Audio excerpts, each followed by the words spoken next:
All right, here we go on a Monday night, March 3rd. Chase, this is a special anniversary for you from what you have told me. Yeah, my podcast, Cut to the Chase Sports Podcast, is celebrating 4 years of of hard work and everything else. I still haven't graduated college, but I've graduated high school since then. Not long after that. But Okay. man, it's been fun. Been fun stuff. So it's called Cut to the Chase. And it started March 3rd, 2021. So what you're saying is 56 days later. Is that right? Yeah. No. 57 days later. The Bengals drafted Jamar Chase. Did you have something to do with the manifestation of that?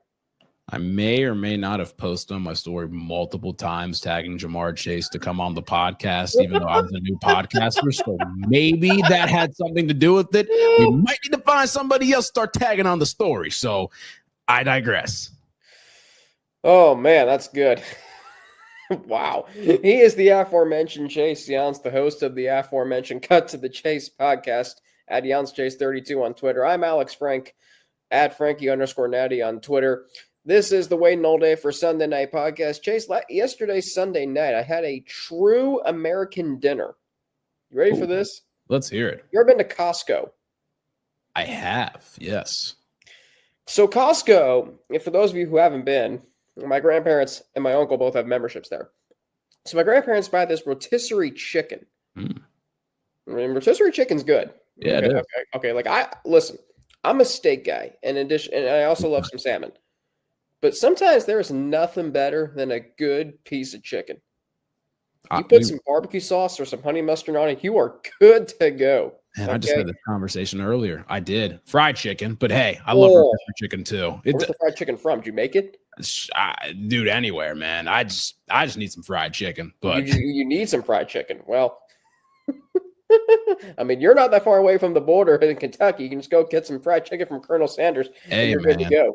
Not far at all. I'll tell you that. You're not. Love good food. Okay. So, and I'll be in Nashville next week. So, Lord knows what kind of fried chicken I'll be getting my hands on. Nashville hot, man. Patty B's and Princess. Oh, yeah. Anyway, so along with the chicken, we had some, I mean, these mashed potatoes were the absolute perfect consistency. I mean, when you get some fluffy mashed potatoes, I mean, there are very few things in life that taste better. And then we had some broccoli. So you got your meat, you got your grains, and you got your vegetables. So you get a variety, and it's colorful too. So I mean, you got to eat healthy in the month of March, Chase. We're in the month of March. You got it. The strong survive this month. Okay, they do. I mean, social Darwinism wasn't invented just to be invented. I mean, it's a real concept. So, it is the madness that happens in March, of course. And it's not just tied to the hardwood, as you may have seen with the news of today and this weekend and a little mock Sunday night football schedule thrown in there, which I'm calling this week's edition, for me at least, my Chinese food Sunday night football mock schedule. And yesterday, the one I posted to Twitter, and just consider that the appetizer. Anyway. Oh, boy.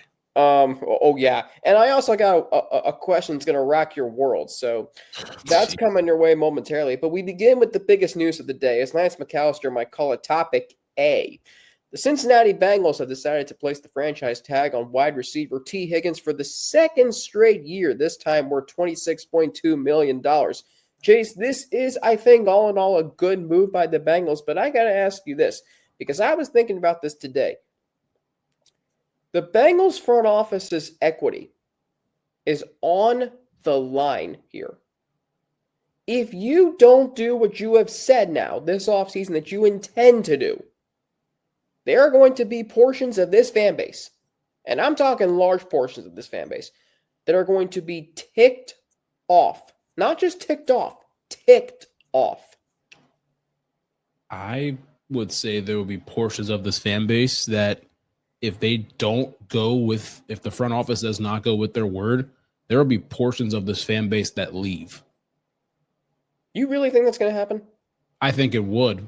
I don't want it to go down that rabbit hole, but, I think it could, because we've seen Jesse Bates before. That was a big one. And you saw the stuff that happened on the back end was not good. DJ Reader, different situation, a bit of an older guy and everything else, but he was still an impact player when he was on the field. That did not go over so well this year. Just look at who we tried to replace him with.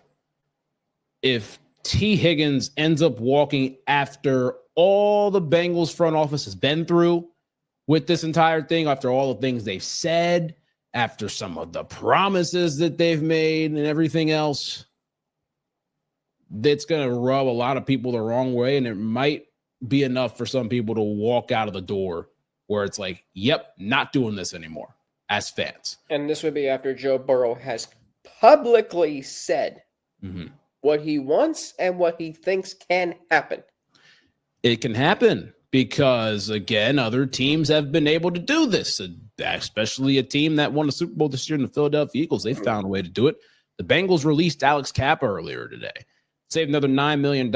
If they make a couple more cuts, your money looks legit, because you're looking at, if they cut Sam Hubbard or if they part ways with Jermaine Pratt, Zach Moss, a couple other guys like that. Mike Hilton, again, free agent, but he's probably going to end up walking, from what we saw on Twitter, the cryptic tweets and everything else, the not so cryptic tweets in a way. But you're pushing, if you cut three of those guys, you're up around $90 million in cap space. And it's going to be a lot to pay for those guys. But you know what? The Bengals haven't been in a situation before. They haven't had an elite quarterback, two elite receivers, an elite pass rusher on the same team. And it's almost like you don't know what you don't know. But guess what? The Bengals have seen teams that have had this before. And if you handle this the right way, you can win.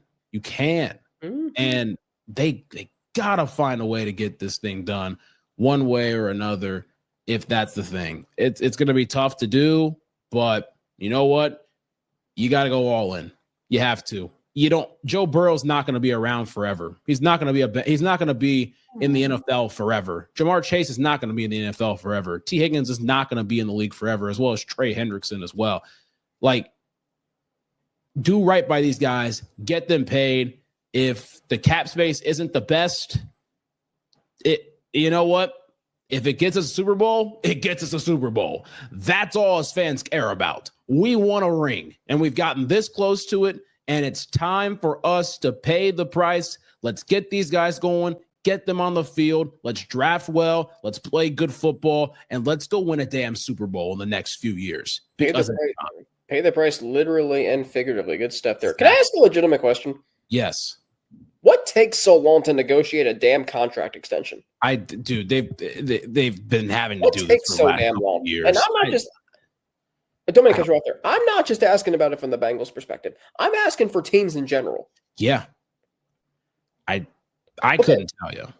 Because what goes on when there's a contract negotiation? Like, why does it take a whole off season? It's like, hey, can we meet next week at 3:00 at so-and-so? Oh, and until then, just take it easy. Keep doing your thing. We'll talk then.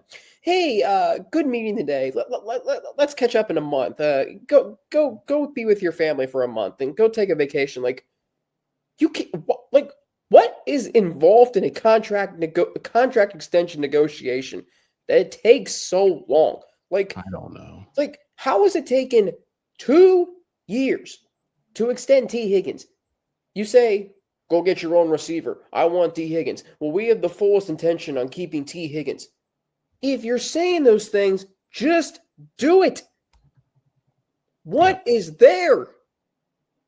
Is a T not capitalized in the contract or whatever? Like, you can't decide. And what's the fine print, man? Like, actions speak louder than words. Actions speak louder than words. Get the damn deal done. Jeez, I saw the Detroit Lions last year.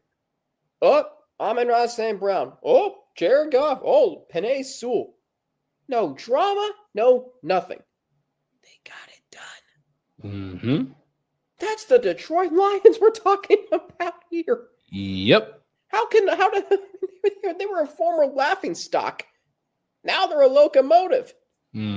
Laughing stock, the locomotive, man. I mean, how about that for Wow. Yeah, it pisses me off. Get the deal done. Let's go. Come on. This is becoming Le'Veon Bell 2.0. This is becoming Kirk Cousins 2.0, where you franchise tag him for 2 years. 2 years in a row. Yep. I mean, Grady's here. Grady's here. The Bengals have okay, here's the good thing about this. Tee Higgins is here. So that's good. He's now most likely going to be a Bengal in 2025, which means this team is going to have a chance to compete for a championship. Would you agree with that? Yeah, I do. But I will tell you this right now. If they don't have Tee Higgins signed by July 15th, once again, that is tension in training camp you do not need. And we saw what happened last year with that tension. It derailed the whole season. It did. And it's crazy to think because we were literally 9-8 at the end of the season. If the tension wouldn't happen, you win maybe one more game. You see what happens. Who knows? And you're in the playoffs and you're making a run. One more game. And I gotta add this too. Okay. Franchise tax $26 million for Tee Higgins. Wouldn't that literally be what you'd sign him for a long-term extension? You're literally paying him $26 million. It's not. It's not that much more. Exactly. So just throw him the long-term extension. I will say this right now. If Jamar Chase is not signed by April, code red. Yeah. He's got to. I think he's got to be signed within the next 2 weeks before the first 4 in Dayton. He's got to be signed. Fair. 2 weeks. If you sign Chase soon, that's fine. He's the priority. That's fine. And here's the crazy thing. I, for one, have said I'm okay with whatever happens with Tee Higgins. If he's here, great. If he's not here, yeah, I wouldn't like it, but I understand it. He's injury prone. He does drop a lot of passes. Let's be honest. He does have a little bit of a big player bust kind of repertoire to his game. But you saw last year how valuable he is. Oh yeah. Oh, there is no question. He comes back, and from the Chargers game on, he has a touchdown against the Chargers, Pittsburgh, Tennessee, Cleveland, and Denver. 5 out of the next 6 games, he caught at least 1 touchdown. Mm-hmm. You're telling me that you don't want to re-sign him after your franchise quarterback has said he is a, quote, need? Yeah, get it done. Get it done. And I'll say this again. I think every Bengals fan knows that the number one person you have to sign this offseason is Jamar Chase, because Jamar Chase is the all-world talent of the National Football League. That's a big thing. All right. No one's going to deny that. If you deny that, go check in with your local physician. But again, yeah. But again, just get the deal done. Get the deals done, man. Move money around. Move what you got to do. Draft well. If you draft well, sign these guys to extensions, then you shouldn't have problems. That's all I got. I'm sick and tired of now, see, here's the thing. Transparency is such a, what's the word I'm looking for? It's such an overlooked thing. Yep. Stop saying, well, we want to do this. You lowball offer someone, and then you just end up not re-signing him. You drag Jesse Bates through the mud for 2 years. You're doing the same thing with Tee Higgins. You damn better not do it with Jamar Chase, or else, good Lord have mercy, what's going to happen in this city. Shoot. Talk about a sin city, your new podcast you do with Aiden Riggs and Ethan Herzog. Literally. Sin. Yeah. That'd be a cardinal sin. It would be. And I don't want to think about that. Well, you're wearing cardinal red right now, so. That's true. That's a topic for another day, though. Anyway, yeah. Needless to say, and here's the thing. I asked you in the rundown earlier, do you still have doubts about Duke Tobin and this Bengals front office getting done what they have said we think we can do and we intend to do, but will they do it? Yeah, I have doubts for sure, because we've seen it happen before and it pisses everybody off. Get the damn deals done. Exactly. In other news, the Bengals cut Alex Kappa on Monday. I think that was expected. Needed it. Yep. Saves money. Goes back to the contracts that you got to get done. Can I say this, though? And some Twitter account, I think it might have been the Obscure Bengals or Bengals Obscure account on Twitter. They brought this up. Excuse me. I fix my camera there. Excuse me. That was maybe not good radio or whatever. But anyway, you got to make sure the camera's good. By the way, speaking of production, did you see, quick side note, did you see the Auburn-Kentucky game on Saturday? I did not get a chance to. Well, the whole country didn't see the last 12-plus minutes because there was a fire in a generator in ABC's production truck, and it caused all power to be lost the rest of the game. Wow. Talk about a serious situation. Jeez. That's unfortunate. I know. I'm praying for everybody involved. That had to be a scary situation. Yeah. Anyway, so I lost where I was going here. So Alex Kappa got cut. And this Bengals obscure account said this. He gets hurt in the last regular season game of 22. To which I was reminded today that was the coin flip game. Yep. If there was no coin flip involved, Kappa may not play. Do the Bengals win the Super Bowl that year? If they had an offensive line, I think they'd beat Kansas City, and I think they'd give Philly a good fight. I think you're right. Yeah. I think you're right. Just, I mean, it's so interesting. The Bengals did right what they were supposed to do in the wake of something much bigger than football that Monday night against Buffalo. And they got penalized for it. Like, that's when this fan base, to me, started to become ticked off at, like, the most minute thing. The most minute things. Now, that was major. But now, any slight towards them, this fan base is going to get ticked off on social media. They will. We will. Okay, so they've cut Alex Kappa. They already cut Sheldon Rankins. There's players coming up. By the way, I really don't want to see Mike Hilton go. He's one of my favorite players on the team. I mean, I've always thought he's held the secondary to a high standard. But at least now you say, okay, you can slide Dax Hill in there. Yep. And again, there's young talent in that secondary, but can it get to the level they need to play at for this team to win games? That's the big question.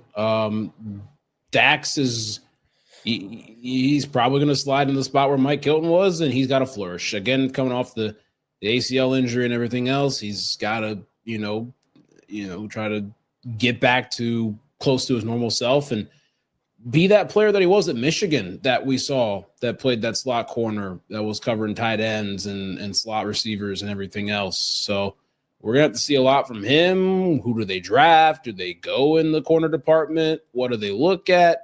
It's going to be very big decisions for the Cincinnati Bengals this offseason, especially on the defensive side of things in the draft. And no question about that. Drafting, developing, and then paying. Yes. Talk about a model. Let's shift gears to a franchise that surprised all of us last year. And now, boy, you want to talk about going all in after a Cinderella season? That's what the Washington Commanders are doing by trading for Deebo Samuel. So if you thought the Commanders' backfield was tough to stop last year, think again this year. And by the way, Cliff Kingsbury is still the offensive coordinator there. Yeah, they could run the triple option this year. That's what I'm saying. They truly could. In the RPOs and the triple option and the creativity that Cliff Kingsbury already has expanded beyond belief, I would say.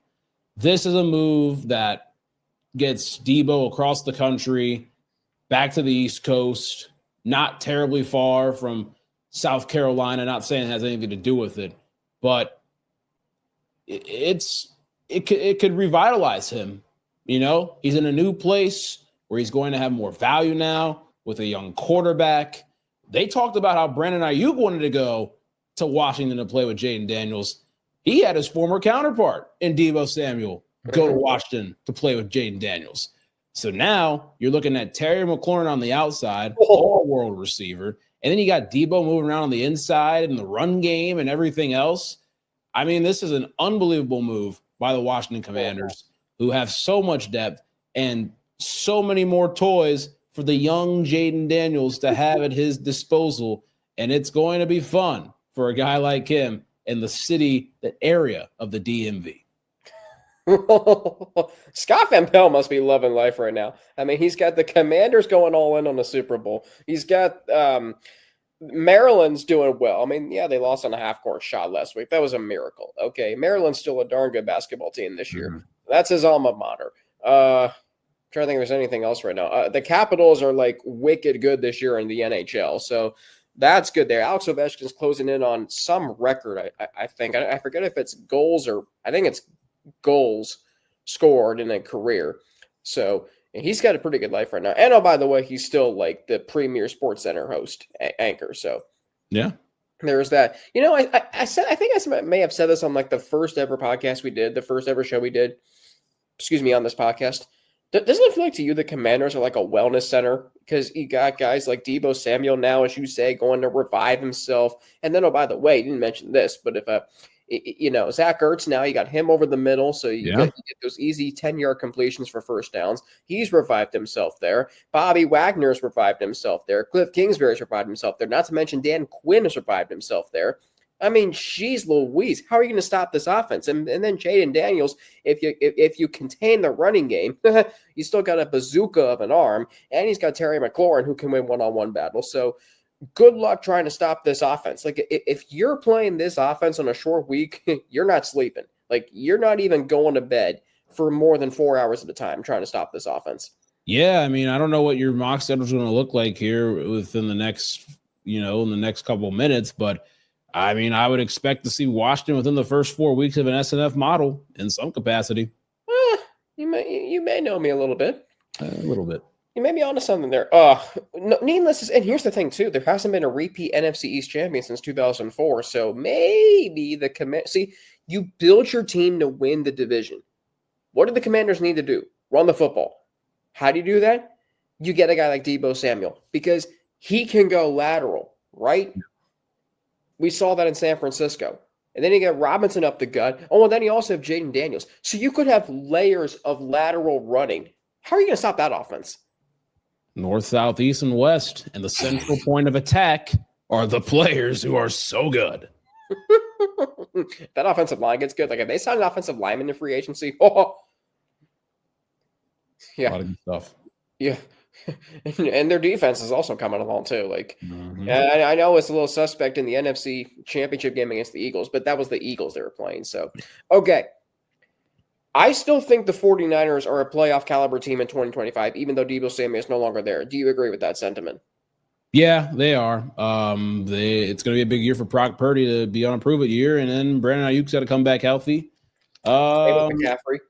McCaffrey, Nick Bosa, they were just injured this year. Again, Fred Warner played hurt this year. Dre Greenlaw. Yep. Yeah. They need to come back healthy, and Brock Purdy's going to be playing at a very high level this year. And if they do that, I think they can be a playoff team. They got to find a way to replace Deebo. I will say, is it going to be Ricky Pearsall? I don't know. It's going to be tough shoes to fill. I do like Pearsall. If they could go get another receiver, maybe in the draft, free agency, I don't know, something that just gives the offense another gear, especially for a guy like Brock Purdy. They're a good football team when they're healthy, to say the least. There's no doubt about that. But I think they're going to need that one piece or someone else going to have to step up out of nowhere for them to really be a playoff threat again. They were just so decimated by injuries last year. I mean, so decimated. And that's happened the last 2 times they've had losing seasons. In 2020, you may remember, they were 6-10, and they were just decimated by injuries. And this past year, 6-11. I mean, they had nobody by the end of the season. All right. Yeah. I'm going to rock your world here. Oh, boy. They're sitting at number 11 in the NFL draft order.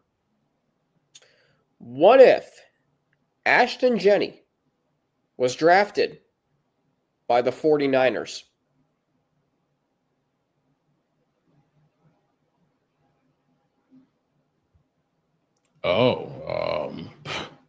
Have you ever thought about this? I have not. Continue. I think that would be a home run if they drafted him. Okay? McCaffrey's injury prone. He's coming off a season where he was injured. You get Ashton Jeanty. You are saying we are going to run the heck out of the football because we can. Okay? And then what you do is you use McCaffrey like a Deebo Samuel. One that can run and play receiver. Are you seeing where I'm going with this? Oh, I see it. And you want to talk about a positionless offense. And then you have Ayuk, who's your number one wide receiver. And I've always thought he can be a number one wide receiver. I think he's a terrific player. And then you got Kittle. And then you got Ricky Pearsall. Not to mention you have Isaac Orendo. I love the flow of how this went because obviously you knew where you were going with this, but it just played off so well that, I love tapping into this because say you do get a healthy Christian McCaffrey and you draft Ashton Jeanty. You can make McCaffrey like your RB2 so you don't use him as much. You want to talk about McCaffrey being like your change of pace back and then Jenny as your power back? Oh my gosh, that just sounds good, doesn't it? And the pass game, like you mentioned, with Christian McCaffrey. Good Lord. And that's where the Shanahan offense power is the run. Yep. Everything they do is built off the running game. Look, this move would, I think, also be about going all in. So when they do give Brock Purdy his contract extension, which I believe he's going to get, that you're giving him, because when the 49ers are healthy around Purdy, he has proven to be a very good quarterback. Like them coming back against the Lions in the NFC Championship game, Purdy was very responsible for that. I mean, he made the throws. He made the throw to Ayuk. Yeah. He had a big first down run, you may remember, in the fourth quarter of that game. Yep. So, in the Super Bowl, he played great, I thought. In the fourth quarter, he had a fourth down conversion. He had two go-ahead drives. Like, that's good, isn't it? Definitely is. So, man, like, I'm surprised no one's talked about that. No one has thought about that. Ashton Jeanty to the 49ers. I like it, though. You want to talk about like a Roger Craig-esque situation like the Niners had? That's a throwback. It is. Trust me. That's a throwback. I like it, though. You remember all the great players on those Niners teams. By the way, Duke was up by like 13 at halftime. Now they're up by 40. Quick side note. Duke. There you go. No, they're good. So is Houston, by the way. They're playing Kansas tonight. That's a topic for another day. Should Kansas move on from Bill Self? Spoiler alert, the answer is yes. Anyway, by the way, this is not just this isn't 100% or how do I say this? Like, we will mix in other sports here on this show because especially when Sunday Night Basketball. By the way, did you see Mike Tirico's calling a 76ers game coming up? Really? On NBC Sports Philly. Oh, wow. We'll have to hopefully tune into that. That's I think you might. I sent you, you may have seen this. I sent you, remember, this was Monday Night Football 07, Week 8. Brett Favre's game-winning touchdown to Greg Jennings. That has been one of my favorite Tirico calls that he's ever made. Denver played back-to-back night games. They did. They played the Steelers on SNF and won that game. Back-to-back home night games, actually. And then wow. I didn't even think about that. And the Rockies were in the World Series around that time, too. So yeah. You had that. Because Mike Tirico opened that game with, how did he say it? He's like, the mile-high city of Denver needing no post-World Series pick-me-up. Like, that's just knowing what's going on and not just the NFL. Like, that's how good Tirico is. Got that right, man. It's awesome. Finally calling a Super Bowl this year. That's going to be so great. Isn't that just going to be... Yeah, I can't wait for that. Speaking of which, time for our favorite part of the show. Oh, boy. At least in the offseason. Break out those mock schedules, Chase. What are we, just over 2 months away from the NFL schedule getting released? I'm already getting excited for this. I'm watching like all the primetime and network number one games right now just to kind of like get a sense of what happened, just kind of relive it all. That's how I'm spending my time right now, in addition to all the other things I'm doing. Anyway, it's time for our mock Sunday Night Football schedules. Chase, you're going to do it the way you did it last week, which was tremendous. Your Cowboys-Raiders marketing pitch was so great, I may have one-upped it in my mock schedule this week. Oh, boy. So how do you want to do this here? Like, you want to do what we did last week where you give some matchups you want to see, and then I'll give, like, I'll go in quads, if you will, each month of the season. I think it was a good way to do it. You want to continue that? Start off with your quad, and I'll give you one. For every quad you give, I'll give you one. All right, so I'm going to start with the quad here. Excuse me. All right. So this is the 20th season of Sunday Night Football, Ray. We're going all in here. We're Mhm. going all in here. So for week 1, I'm not messing around. I'm going all division matchups. Opening kickoff night, Brazil and Sunday Night Football, Chase. You know, Cowboys-Eagles has never been the first game of the season. So why not make it that this year? Cowboys-Eagles. And here's the thing. If you're tired of that matchup being on Sunday Night Football, just stop. You'll still watch anyway. Okay? Now, normally Cowboys-Eagles, it gets hyped up for, the week leading up to the game. Well, imagine having 4 months to hype it up and knowing that it is the first of 272 regular season games in Philadelphia. Oh, I got to tell you, it's going to be a great summer in Philadelphia, especially because the Phillies are going to be really good too. So you've got that in there. So, and then Brazil. Who says we can't have Chiefs Chargers in Brazil? I quite frankly think that'd be pretty good, wouldn't you? I would like that too. And then I want you to visualize something here. I want you to visualize the open and orange in the jungle. The Bengals wearing their all orange uniforms and the Ravens wearing their road whites on Sunday Night Football week 1. Oh my gosh, are you kidding me? Whew. With all those playmakers flying around. That's a way to start. That's a way. Just you wait. So you thought week 1 was good, Chase? All right, let's go to week 2. You ready for this? Let's hear it. Lions and Rams. Reverse it. Love it. These two teams haven't just played classics the last 2 years. They've played bangers the last 2 years. Mm-hmm. Now they're going to LA. Like who would have envisioned when this trade happened with Goff and Stafford that this would become like one of the rivalries in the NFL? It's crazy to think. Isn't it? All right. Now, at some point, you think we have to slow down a little bit. Nope. Because week 3, we've got Chiefs and Bills in Buffalo. Dang.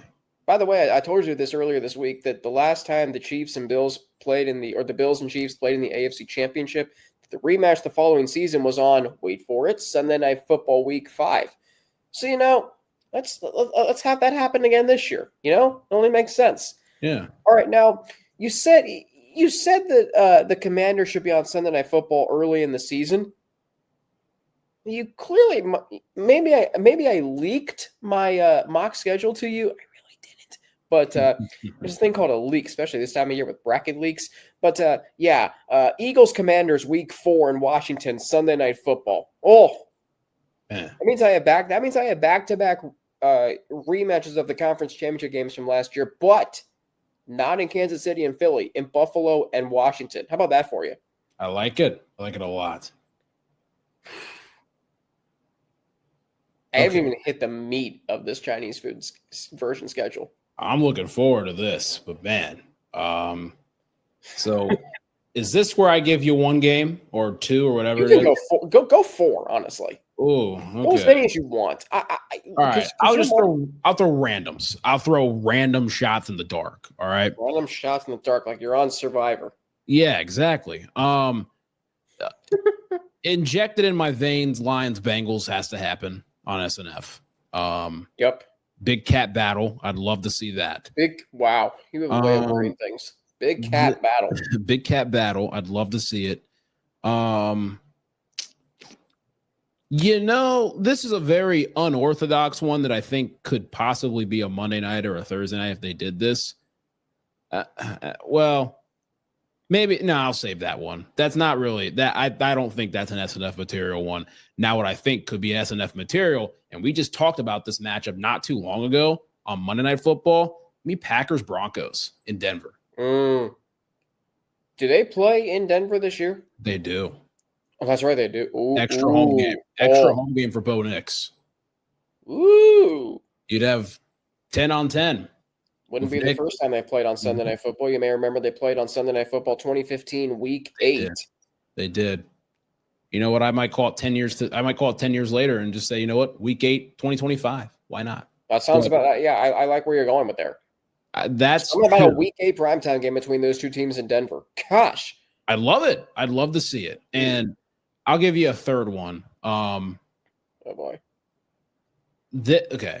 That one's not going to be SNF. That's going to be 425 on Fox. I'm going with a Dallas game. I feel like they're going to give the love to Caleb Williams, and I think they're going to go Dallas at Chicago. A matchup of love it. We can go all the way back to when they last played in Chicago on SNF. From what I remember, was Week 3, 2007. Yes. When the Cowboys, I believe, did they wear their whites or blue? I can't remember if they wore their whites or blue that game. But again, I go back and look at the footage of that game. But yeah, we're going back to like the second season of SNF on NBC. I mean, that was Michaels, Madden, Kramer. Yes, that was the first year Faith Hill did the intro. So that's how far. Yes. Here's a trivia question. Do you remember who did the intro the first season in 06? Pink. Correct. There we go. Yep. Which I actually think was really good. I've watched like some Sunday Night Football games from 06 or like parts of games. She was good.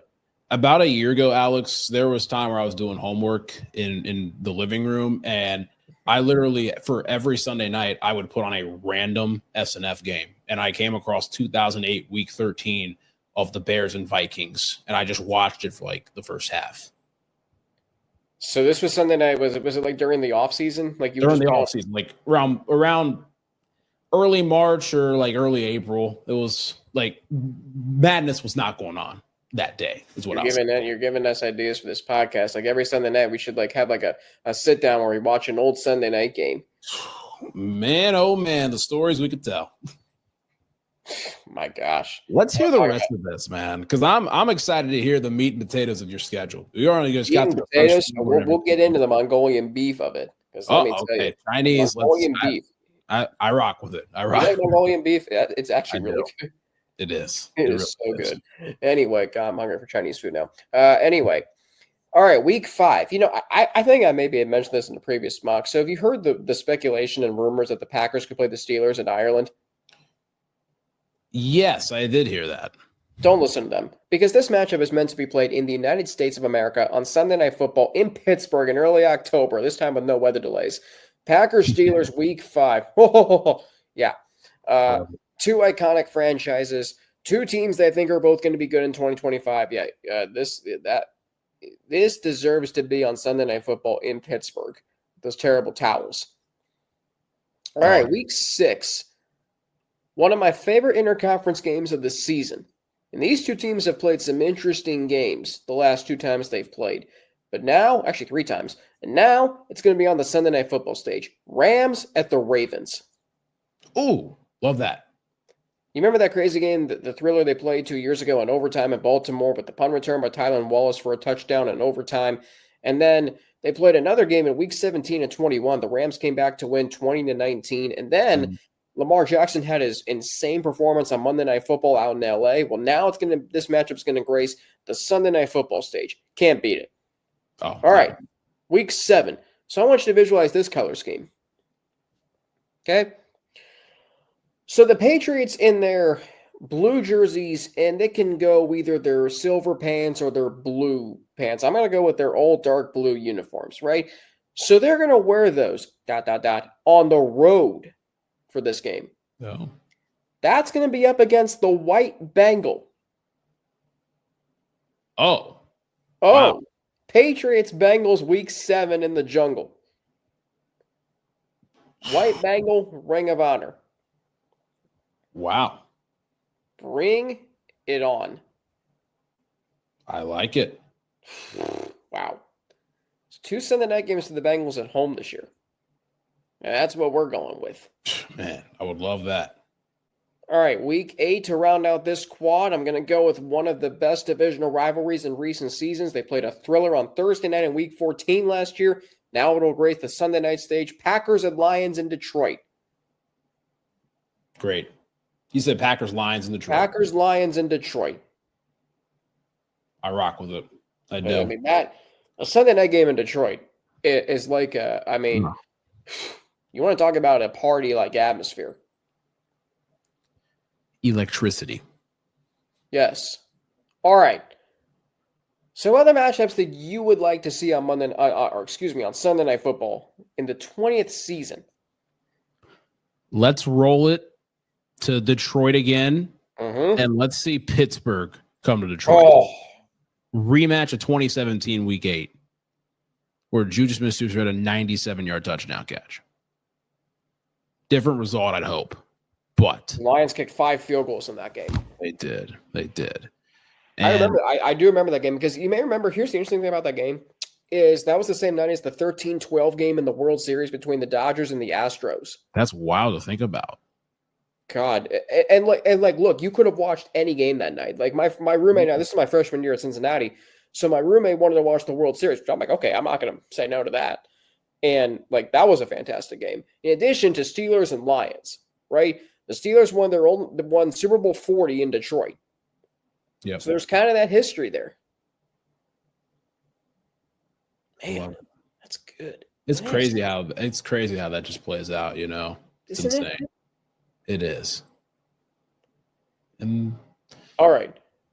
Let me think of another one. Ooh, I'll stick in the NFC North. And I'll go with another AFC North matchup. Just to throw one out there. You know what? They say a whole lot of red, trippy red and all of them. Let's go a whole lot of purple. Let's go Vikings, Ravens in Minnesota. I may or may not have that somewhere on my mock schedule. Oh, boy. You want to talk about crazy games those two teams have played? Ridiculous games. You want to go back to 2013 if you want to see one of those. I mean, snow. Incredible. And then I'll look at one more. This would be a great matchup. You know, it's been in the primetime slate a few times. Well, I'd say one time just because of the playoffs and stuff. Philly goes back to Tampa on SNF. I rock it. We'll go with that. Tampa Bay is an underrated atmosphere for a Sunday night game. I think. I mean, you saw in the playoffs last year against Washington, that atmosphere was that. It was a good atmosphere, I think. So, really excited. Man, that'd be a great one. Okay. So now I've got the quad that is really interesting, right? This is kind of like that low main portion of the quad of the mock schedule, because low main's interesting, right? Yeah. It's got a lot of interesting vegetables in it, but it is good. Okay. All right. Week 9. You know, I think this is a perfect time to see how good the Houston Texans are when they go face the Kansas City Chiefs. Ooh. In Week 9 in Kansas City. They played an SNF on NBC Saturday afternoon game last year. The Texans could have won that game, I feel like. Oh, they definitely could have. They could have won both of those games. Before Tank Dell went down, I would argue the Texans outplayed the Chiefs. They did. I agree. You can't turn the ball over against them. All right, Week 10. This is where I may one-up your Cowboys-Raiders game. I'm going to go Dallas here. Okay. But I'm going to say that this one, they're going to go face the Broncos. Ooh. Okay? This would be Bo Nix's Sunday night debut against America's team. Talk about a pressure he would face. That's a big one. I mean, I like that. Because Cowboys Broncos, like usually you see that on 425 on a Sunday. Yeah. In fact, here's something interesting for you. You can go back to 2005. They played the Thanksgiving game on what channel was it? CBS at 4 whatever in 2005. They played a 4:15 game on Fox. This is back when they started at 4:15 in 2009. They played a 4:25 game on CBS in 2013. They played a 4:25 game on Fox in 2017. Then they played a 1:00 game on Fox in 21. Was it Fox? Yes, it was Fox. Yeah, 21. That may have been the number 2 game. Ironically, ahead of Jordan Love's first start at Kansas City. Yeah. So that was a 1:00 game on Fox. Time for them to grace the primetime stage, if you ask me. Cowboys Broncos, Week 10. All right, Week 11. Bengals, Bills, and Buffalo. Yep. And then Week 12, I got one of 2 Titans of the NFC going at it, the Eagles and the Packers. Ooh, there we go. Who was right? There we go. Yes. All yes, right. indeedy. All right. Let me say this. This is not an SNF game. I think there are 2 games that the Cowboys are going to play that I just don't think are going to be SNF games. I think that when they play the Green Bay Packers, it'll be a 425 Fox game. I think it's not going to say too big, but I think it's just it's an America's game of the week written all over it. Totally. Okay. This time I think it's in Dallas too. It's in Dallas, yeah. So I think it's just an America's game of the week written all over it. Watch that be like Week 1 or something. I think it's going to be within the first 6 weeks of the season. Easily. Yep. Chargers. I think the Chargers and the Cowboys are going to play on Thanksgiving, 4:30 game. I can easily see that. We've seen it before. 8 years before we saw it. And the Chargers crushed them. Crushed them. Now I want to go down another one, and I want to look at the NFC West real quick. Ooh, all right. The most interesting divisions in all of football. It truly is, and this would be a very unorthodox matchup, but I'd like to see what Niners-Texans would look like. Ooh, in Houston. Earlier season, I'd like to see what Niners-Texans would look like. Okay, so you took a page out of yesterday's mock schedule I released because I had that in week 10. But you're saying you want to see that earlier in the season. I would like to see it earlier. Yeah, I'd like to see it around week 5. They have played a Sunday night week 5 game before. That is true. Very true. That's actually crazy to think about. Yeah. That shop threw a pick 6 in that game after they advertised the shop pick 6 burger that they were selling at Houston restaurants. That's just crazy. That is insane. But then I look at another one, and I'll rock with a potential Minnesota game again, and I'll go Vikings Chargers. Oh, I love that. Electricity. I think the Chargers against anybody is a great color matchup. But could you imagine the Chargers, blue and gold and everything else against the Vikings, purple and gold and white? Mm-hmm. I can. Yeah, we've seen it before. See it. Let's do it again. Very easily see it. Wow. By the way, here's how long ago that Texans 49ers Sunday night game was. It was played at Candlestick Park. Was that 2013? It was. Oh, my gosh. Do you remember who the Bengals beat earlier that day? The Patriots. Yes. Rain game, which is also the same. The 425 window was that Broncos-Cowboys game. See how all this relates? Oh, my gosh. Yeah. Tony Romo throws for 506 yards, but throws a late interception. The Broncos win. Peyton Manning had a rushing touchdown on a QB bootleg. I've never seen a cameraman get fooled. Very few times I've seen a cameraman get fooled more than they did on that day. That actually might have been that might have been the biggest Houdini act I've ever seen Peyton Manning or anybody pull with a cameraman. You want to talk about a fake handoff? He sold it. I think that was so good that he should have jumped into the Salvation Army kettlebell container if it was out there at the time. He wouldn't have done it, but I that would have been phenomenal. Maybe stepped in. Was it? I think it's in that side of that end zone, isn't it? I can't remember, but again, we're getting into the most minute details here. We really are. We're different. We are different, and that's what's so great about this podcast. That's a fact. Just wait. We got some topics coming up next week. Actually, next week I may still be in Florida. Plus, next week's tourney week, so we got some priorities going on next week. We do. You got Big 12. I got SEC, and probably a little bit of the Big 12. So.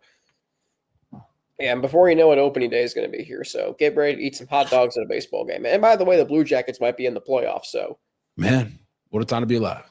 Did you watch the Stadium Series on Saturday night? I know you said you were at work Saturday night, but that was so fun to watch. I saw part of it. It was really fun. It was a high-scoring game to say. Yes, that was fun stuff to watch.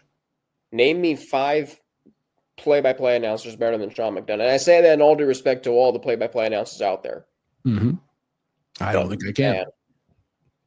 Anyway. All right, so back to my quad here. I'll go Thanksgiving through week 15. Okay? Yeah. Here we go. Week 13, Thanksgiving night. They have had this before in both locations, believe it or not, on SNF on NBC Thanksgiving night. But Seahawks 49ers run it back this year in Santa Clara. Ooh. That. Yeah. Underrated rivalry. Yeah. And then that Sunday night, it feels right to have the Chargers. The Chargers usually host, like if you notice there's a pattern here, the Chargers host a Sunday night game either right before or right after Thanksgiving. You notice that? Yeah. So we're going to have this one be the Steelers at the Chargers week 13 Sunday night football. That was a really good SNF game in 2021. Yes, it was. Really good game. And Mike Tomlin, I remember seeing a comment on Twitter leading up to that game the Bengals played against the Steelers, and they were like, yeah, Mike Tomlin's ready for this game. And then Joe Mixon's like, hold my beer. Oh, yeah. That was that game. That was a fun game. Oh, fantastic. Yeah. Okay. So then week 14, I've got the Cowboys and the Eagles. Oh, wait. I already had the Cowboys and Eagles. Never mind.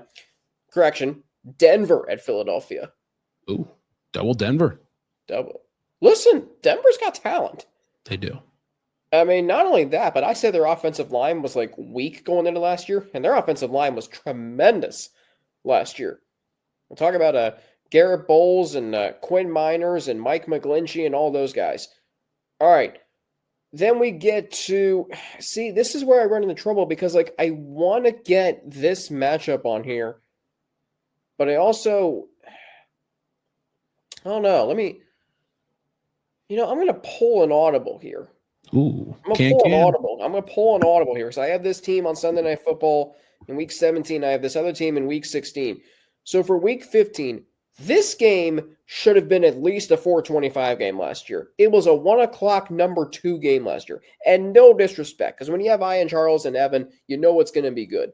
Yep. But I'll be damned if Bills-Texans is not a Sunday night game, or at the very least a 425 next year. It's in Houston. Okay, get a Sunday night game in Houston week 15. Mm-hmm. I will take – no, that is going to be a fantastic game.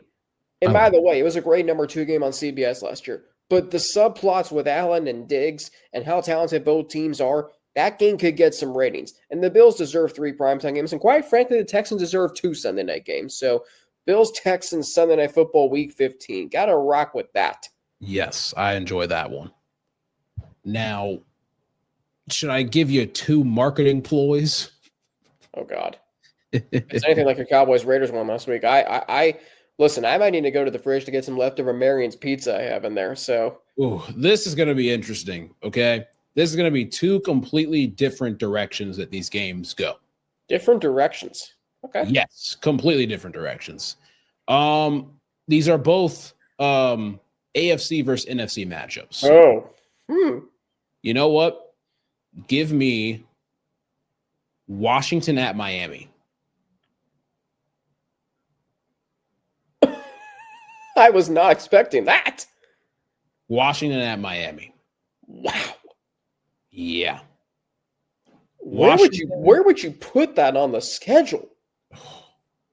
I feel like that would just be late. I feel like it would either be super early or super late. I don't know. Could you see that Thanksgiving night? No. Oh, well, yeah, I think I could actually. I think I could see it Thanksgiving night. And I just think of that is genius, actually. That is think about it. Jaden Daniels and how good that team is going down to Miami, Florida to see, more than likely Tyreek Hill, Jalen Waddle, Tua. That offense, when they're healthy, functioning, everything else. You got Terry McLaurin versus Jalen Ramsey. Oh.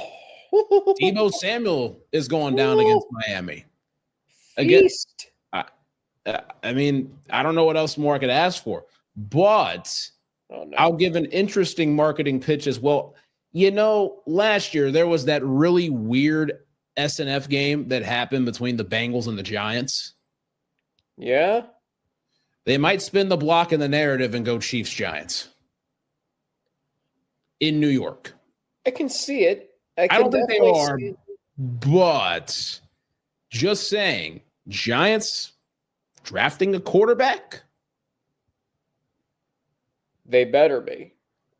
But think about it, though. Think about it. They draft a young quarterback, maybe a guy called Shadur Sanders versus Patrick Mahomes. Okay. In Gotham? Now you've got me. You could even put that in week 1. And I'd be sold. Yeah.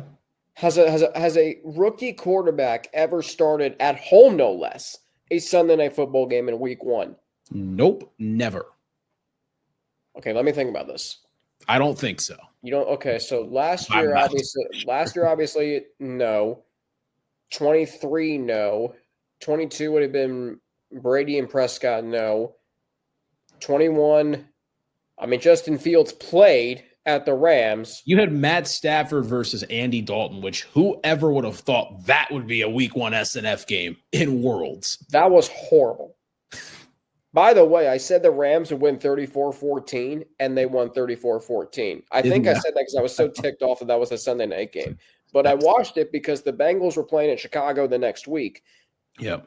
Okay. I'm trying to think, has a rookie quarterback ever started at home in week 1 on Sunday Night Football? I don't think it's happened, Alex. I'm going back through all the week 1 Sunday night games. 06, it didn't happen. 7, it didn't happen. 8, it didn't happen. Who's 08? Oh, that would have been Bears Colts. That was a weird one. Really weird. Orton versus 09 would have been Bears Packers. No. 10 would have been Cowboys and Commanders. I don't think any. That's McNabb. McNabb versus Romo. So no. Wow. Cowboys Jazz in 11. No. Who was 2012? Pittsburgh, Denver. I mean, Peyton Manning's first start as a Bronco, but yeah, I mean, he obviously wasn't a rookie. 2013, no. 2014, no. Yeah, it's never happened. But you know what? Okay, your marketing pitch right there. 20th season of SNF, go big or go home. I like this. I don't know which game you like better. Do you like the Chiefs-Giants week 1 with if Shadur Sanders is the quarterback, or do you like Washington-Miami Thanksgiving night? Here's why I like Washington-Miami Thanksgiving night. Mm-hmm. Okay, Thanksgiving night in Miami, warm weather, not too warm though. Yep. Both teams are going to be contending for a playoff spot. I think Miami's going to be good this year. If Tua stays healthy, they're going to be in contention, right? Yep. I mean, they were almost a playoff team this past year, even after starting 2-6. Yeah. But keep in mind too, those two teams played in 2 Super Bowls. Super Bowl 7 when the Dolphins went undefeated, and Super Bowl 17 with the John Riggins game. Yep. Right? So now you've got, and it's like I can't remember the last time these two teams played in a nationally televised game. Mm-hmm. Maybe it's been since Super Bowl 17. I mean that goes back 40 plus years. Yeah.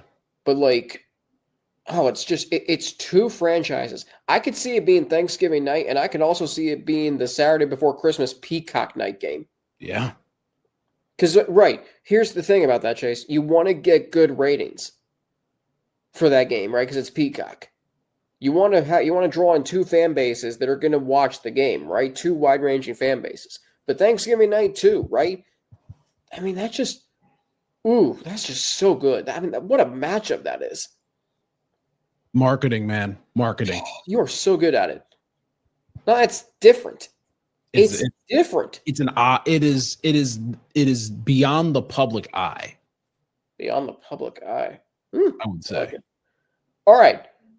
Week 16, obviously, I'm going to go 2 games. Now I don't know if this is how the schedule is going to shake out this year. Now, usually we find out something about that in March or maybe when the schedule gets released. But I'm going Saturday at 4:30. Mm-hmm. And I'm going to go with the Bears at the Eagles for that game. Yeah.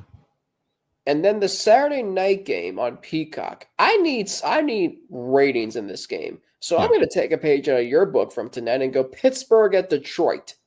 I like it, yes. And then week 16, Sunday Night Football, that can be a fun matchup. So why not go 49ers at Buccaneers for that one? Hey, I rock with it.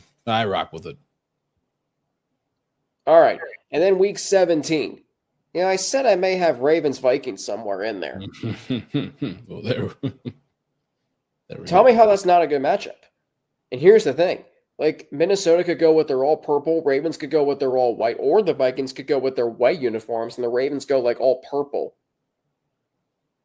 Yeah. Lord knows who's going to sound the Gallarhorn for that game. Who can say? Who can say? All right. You got some other games you want to see on SNF? I've got a couple. Oh, boy. Marketing ploys. Ooh, marketing ploys indeed. Ploys. Yes. Ooh, let's think. So if I go up to Buffalo. Yeah, you'll see some tables broken. Tables broken, Wild Wings. Mm-hmm. Maybe snow. Possibly a good chance that there's snow. A Bucks-Bills Sunday night game, I think what I would like. I've played around that matchup so many times. They've played on Prime a couple times. Well, not a couple times. They played on Prime in 22. They played on Prime once. 23, my fault. 23. Yeah, and then they also played a 425 game on CBS that was really compelling 3 years ago. Overtime game to say. Yes, it was. Now, I could see that. That'd be a fun one, actually. There's two more, and I don't know. Again, I don't know about the times and everything else. We're looking here at a Houston-Seattle game. See, that's just a fun matchup that never really graces the primetime stage. Yeah, I feel like I might have said that like last week, but again, I'll hammer it again. Houston-Seattle. You know, like that I could see being a 4:30 Peacock game or a 4:30 or 4:30 NBC. Now this is a really interesting one, I would say. So the Rams got Matthew Stafford back, and they're going to be good again. They're going to be good again. That's a fact. But a guy that we saw go at it in his first ever road start on Sunday Night Football, Michael Penix. If we went Rams at Falcons in Atlanta. Matthew Stafford homecoming is what you're saying here, Chase Younts. Woo! I'm saying that. Imagine Rams, Falcons, Georgia fans in the stadium. Oh, my God, that's good. I could see that being like a week 2 game. Yeah. Man. Marketing. I mean, I don't know how. I seen my Falcons Buccaneers week 2 Sunday night game yesterday and was like, you know, I mean, that is so good. You know what? Even if it doesn't get picked up by Sunday Night Football, you still got other networks and you still got other night games. So if you're listening, let's do it. Just don't stuff it in like a 1 o'clock spot. If you're gonna do that, make it at least a number 2 game. Dude, you got number 9s that are gunslingers. Yes. Come on. You got a West Coast guy on the East Coast and an East Coast guy on the West Coast. Not to mention LA and Atlanta are 2 of the busiest airports in the United States. Yeah, let's get them going. Let's get them working. Come on. We're cross country, 2 cities that have hosted the Olympics. LA is hosting in 28. Atlanta was the last city to host the Olympics in 96. Don't think Mike Tirico doesn't know that. He'll probably work it into the Open. Exactly. Actually, he might do that. Like, you know how he and Chris do the Sunday Night Football preview, like right before they sign off? He'll do that the previous week. Oh, he will. Like 2 cities by the way, they're the last 2 cities to have hosted the Summer Olympics. It's written in the stars, hopefully. Written in the stars. A million miles away. Yeah, there we go. Wow, that's good. I got to work into my next mock. You know, I was thinking yesterday in the mock I released, I said Bengals-Packers week 1. Can you imagine the Bengals road whites with Green Bay and their green jerseys and gold pants? Like, how iconic would that look? It would look so good in the bright September sunset in Lambeau. Oh. 7:20 kick. Yes. I may have to find a way up to that game. Same here. Or at least be at a bar in Titletown watching that game with the locals. Now, I do know people who live in, it's either Milwaukee or Green Bay. So maybe they have extra tickets. Hey, who knows? Anything can happen. All right, so we like to do this at the end of our show, some Sunday Night Football memories. Chase, any Sunday night game that you remember just off the top of your head? I, for the longest time, did not realize that the Steelers played the Browns in 2008 on SNF, and that game ended up being 10-6 because of the hurricane winds from, I believe it might have been Hurricane. Was it Hurricane Ike? It was Hurricane Ike. You got Hurricane Ike, 10-6. The fact that Al Michaels and John Madden called a Browns home SNF game was baffling to me, but they were coming up with 10-6 season. I remember that, and I remember Giants Cowboys week 2, 2009, where the Giants won 33-31 in the first ever game in Jerry's World, and Eli Manning signed a locker at AT&T Stadium, and it's still there. What a savage move. And it was savage, but I still remember the 2 things that got me on that were the opening theme songs with Faith Hill. And it was the fact that when I was watching the opening theme song on YouTube for that Steelers Browns game, when it, like, hey, Jack, it's a fact, the game's back in town, Steelers and the Browns in a nasty showdown. When I heard the Browns, I literally, like, I paused the video in disgust. I was like, huh? The Browns? What? Like, I was just baffled because I saw that video in around 2010 and I was like, the Browns are terrible. But again, interesting. But then it was 2009 week 2 when they did the Giants and the Cowboys. They had that opening. It was like Jerry and the Cowboys put a hole in the roof is what Faith Hill said in the open. Instead of the matchup, Jerry and the Cowboys put a hole in the roof. That one stuck with me. I don't remember that. I do remember the Bengals beat the Packers that day in 2009. They did. What was it? Antoine Odom had like 6 sacks. 5 sacks or something, yeah. 5 or 6, something crazy. And the Lavernius Coles converted like a 3rd and 20 or something like that, 3rd and 26 in the first half. Okay. Well, here's the thing about the Browns in 08. They were coming off a 10-win season in 07. Yeah. The week before, they played Dallas in a 4:25 game or 4:15 game on Fox. So they had 2 home games to start the season on national TV against the Cowboys and Steelers. Talk about pressure. Oh, my God. And they started off the season this past year at 4:25 against the Cowboys and got rocked. They did. And they got rocked both times. All right.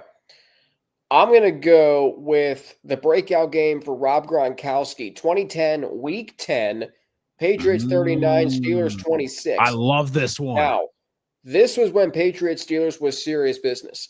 This game was Sunday Night Football, and it was meant to be on Sunday Night Football. Not to mention, Brady was having a ridiculous season, and this was Tom Brady with the long hair. Long hair Tom. That was tuxedo season right there. Yes, it was. And it was also Pittsburgh's defense in 2010 was ridiculously good.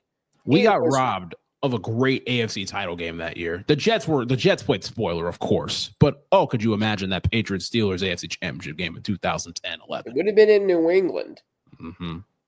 Oh, that would have been a chess match to the extreme.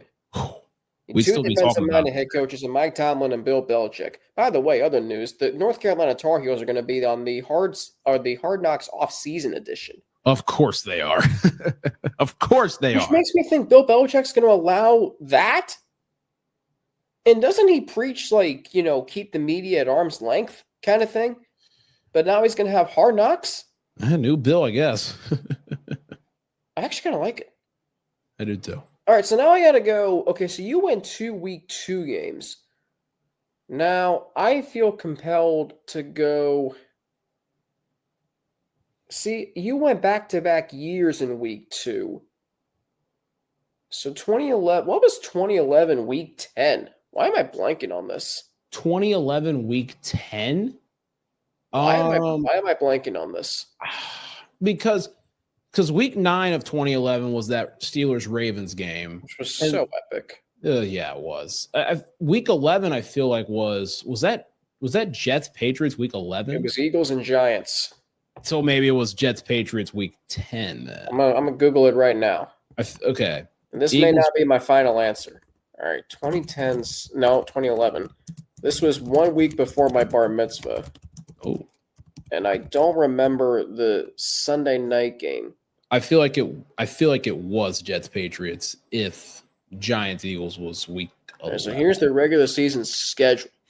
All right, so this is on Pro Football Reference. How did you know it was Patriots and Jets? I think it was the order of it though, because no, it was Patriots at Jets. Patriots 37. I remember Chad. I remember Chad Johnson wearing the jersey, wearing the Patriots. It just threw me off. But so in that game, let's see. In that game, Brady was 26 of 39 for 329, 3 touchdowns. Shocker. Rob Gronkowski, 8 for 113 and 2 touchdowns. Deion Branch caught the other. That was his second stint with the Patriots. Yeah. Okay, I need to go with another Week 10 game. Now let me think of a good Week 10 Sunday night football game. I'll think of one, don't you worry. Go yeah, this one's gonna be interesting. Yeah, this is harder than I thought. It's tough. It is. No, that's not a good one. I'm gonna keep going a little bit. No. Man, this is good. What's 2019? Yeah, I think we already touched on that. I could go with that one. Matter of fact, I got two actually this. And I know you only did two, but let me. How good was that Lions-Houston Sunday night game this year? There you go, man. I mean, it was a really good game. And how close then those two field goals were for Jake Bates. Skin of the teeth. My God. I am dumbfounded you knew that Sunday night game was Patriots-Jets. I mean, how in the world did you come up with that out of your arse? I don't know, and I will say I think my brother might know more SNF details about me than I do. Why isn't he on the show then yet? I have no idea. We'll get him on here? We'll get him on. Jeez, he's a Lions fan too. We'll get him on. Wow, that's good. All right. So I'll be in Florida next Monday. Maybe we'll record. I'll have a scenic view behind me. That would be nice. Sunset in St. Petersburg, eating my Publix. Have you ever had Publix? I feel like, yeah, I have. Yep. So good. I always get the ultimate sub. Oh my God. You think Jimmy John's bread is good? Publix has them beat by 10. I'll be at I think next time I'm down south. No, you got it. All right. So on the next show, I've got some interesting topics for our next show, right? Eventually throughout the off season. Here's a preview of what we're going to talk about. 5 head coaches facing the most pressure to win, 7 head coaches on the hot seat, and then 7 head coaches, or the 7 head coaches, and ranking them from least likely to most likely to take their teams to the playoffs or win a division title in 2025. All right. And Rob Gronkowski or Travis Kelce, who was the best player to wear number 87 in NFL history? Wow. That's got some good ones. Interesting conversation. We got some good ones coming. Not to mention Sunday Night Football mock schedules. More and more. God, that Rams-Falcons. I think you one-upped yourself tonight with that Rams-Falcons. Oh, my God, that's good. I'm going to write these down, and I'm going to make the ultimate and one. Here's the crazy thing. The Dodgers and Braves made them play in the NLCS this year. There you go. You going to rule that out? There you go. Wow, that's good. The Bearcats have 2 games left in the regular season. Kansas State Wednesday night, Oklahoma State on Saturday afternoon. See, if they win those 2 games but the problem is they're going to have to win 5 games in 5 days to win the Big 12 tournament, I feel like. They have to win the 2 games. They have to win 2 more tournament games, and then they have to give themselves a fighting chance. They're going to have to win, I believe, about 22 games to make the tournament. Well, right now they're at 17 and 12. So you would get to 19. So you need 5 wins. So that means you're getting to the Big 12 semifinals. I feel like I feel like that would secure it. I think if they win 4 and they get to 20 and 12 and they lost, I think there'd have to be a lot of things that have to go right for other teams that are on the bubble and everything else. But I think 4 gets you in a position, 5 secures it, in my opinion. I think that's a good way to look at it. I think it's a good way to look at it. I told you earlier a Sweet 16 matchup I want to see is Michigan State St. John's. Oh yeah, can you imagine that? Indy, man. Is Auburn the best team in the country? Yep. Miles Kelly was so good on Saturday. Yes, he was. 9 threes. You kidding me? Wow. Man, I tell you. There's the whole month is going to be just ridiculous. It definitely will be. It's going to be fun. It will be. All right. He is Chase Younts at YountsChase32 on Twitter, host of the Cut to the Chase podcast, celebrating its 4th anniversary today on this Monday, March 3rd. I'm Alex Frank at Frankie_Natty on Twitter. Man, this is good. This is really good. It really was. It was good stuff today. Here's the other thing, too, with Rams-Falcons. In-N-Out Burger versus Chick-fil-A. You didn't even think about that, did you? Did not, but now it's here. On that note, thank you for listening. Have a great rest of your week. Have a great weekend. And this has been the Waitin' All Day for Sunday Night Podcast.